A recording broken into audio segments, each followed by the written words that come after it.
Here we are at the end of March 2021 already. A lot of fun stuff happened in the world of Destiny 2 this month, and as usual I'm going to hit a few of the highlights. I've put timestamps in the description below if you want to skip to a specific section. If you are new here and enjoy the video, please be sure to drop a like and subscribe for more Destiny 2 content. The Destiny franchise has seen more than its fair share of bugs and glitches. Every so often a really fun bug is discovered and players get to do things that they normally cannot. One of those cropped up earlier this month when some crafty folks discovered you could cram 12 guardians into activities like raids. Sadly, I was late to the party and didn't get to experience this firsthand. Since I don't have any footage myself, I'm going to reference and refer you to Astacross's video on the topic. He had a lot of fun with it and brought up some good points on how it would be awesome to have this kind of thing happen once in a while as a rotational feature. Sort of like Mayhem in the Crucible. Cram lots of people into activities and just have a blast. Check the description below for a link to his video. The method used to accomplish this glitch involved some very precise timing. Essentially, you would have two fire teams. One team would launch an activity and the second would join the first team right as they launched the activity. As I didn't try this myself, I can't say how easy it was to pull off. I had some friends successfully pull off the glitch and they didn't have too much trouble with it. It took about 5 tries to get the timing down and then they managed to do it consistently after that point.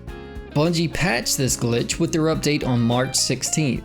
The really nice thing is that Bungie allowed players to enjoy this glitch for a couple of weeks before they patched it. Yes, it broke the sandbox and made activities like raids completely trivial, but I think it's okay to have some fun with random glitches like this for a time. I've seen rumors online that the glitch can still happen in very rare circumstances. It isn't exactly the same thing, but it has the same result. Apparently there is this rare bug where people fly into the tower, but get dumped into a completely different activity together instead. I don't know how often this happens, and I've not seen where anyone can reliably replicate it. As such, it's just one of those random things that might happen to you, and have fun if it does. While on the topic of glitches, although this is more of an exploit, Trials of Osiris was disabled for a brief time again this month. Players discovered a way to reach the lighthouse without actually getting a single kill in Trials.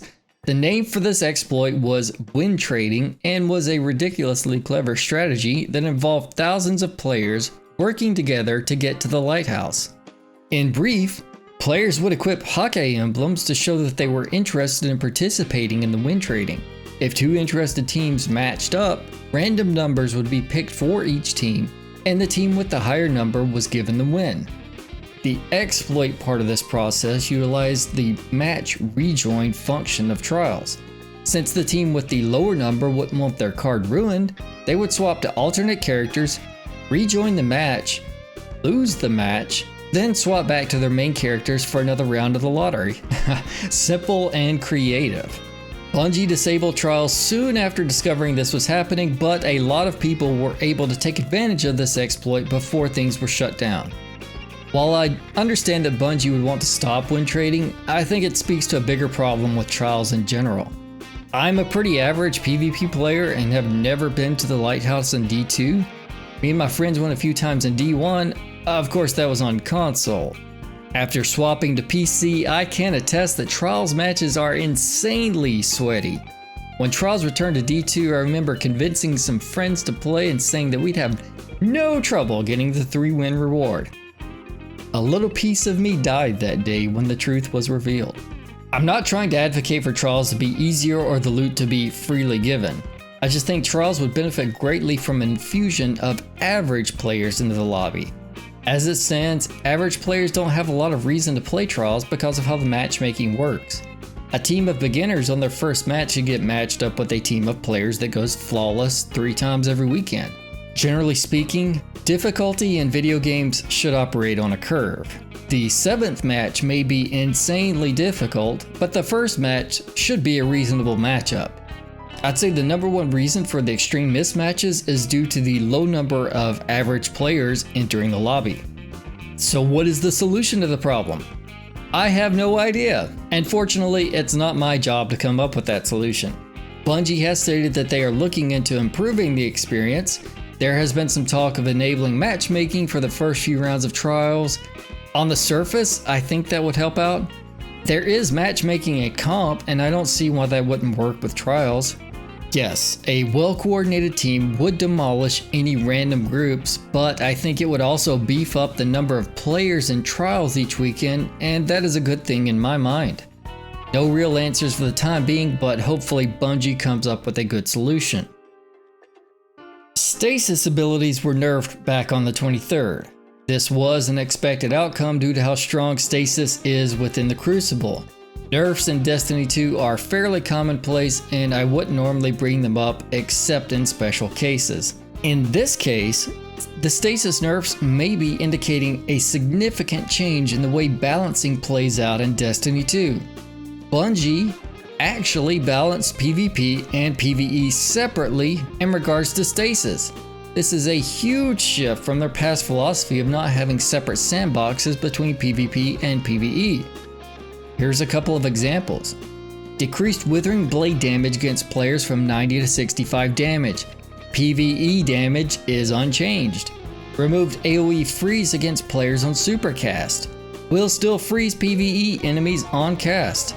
Decreased Penumbral Blast damage against players from 80 to 30 damage. PvE damage is unchanged. Reduced how strongly Duskfield Grenade pulls players inwards, effectively reducing the pull range from 9.5 meters to approximately 6 meters. PvE pull impulse is unchanged. Just about every stasis nerf was different between PvP and PvE. This has been such a huge point of contention in the past, as weapons that performed fine in PvE were insanely overpowered within PvP. In these scenarios, Bungie's approach would normally be to nerf across the board, which caused PvE players to hate PvP players because something was nerfed in PvE due to PvP performance. This was not a good situation, and I'm so glad that Bungie is starting to break away from this mindset of across-the-board nerfs. Bungie has made comments in the past about how unwieldy Destiny 2's sandbox had become, and that this mess was a big factor in them not being able to balance PvE and PvP sandboxes separately. Although they had done separate balancing before, I remember them tuning shotguns differently in the past. It was a very rare occurrence. The unmanageable state of the sandbox was a big factor in the removal of some of the planets and Year 1 campaign content. If these stasis changes are an indication that they are indeed making improvements to the messy Destiny 2 backend code, maybe this is just the beginning of a new age of quicker fixes, proper balancing between PvP and PvE, no more sunsetting of content, and hopefully the return of content they have already sunset. Of course, this could all just be naive optimism on my part. Only time will tell.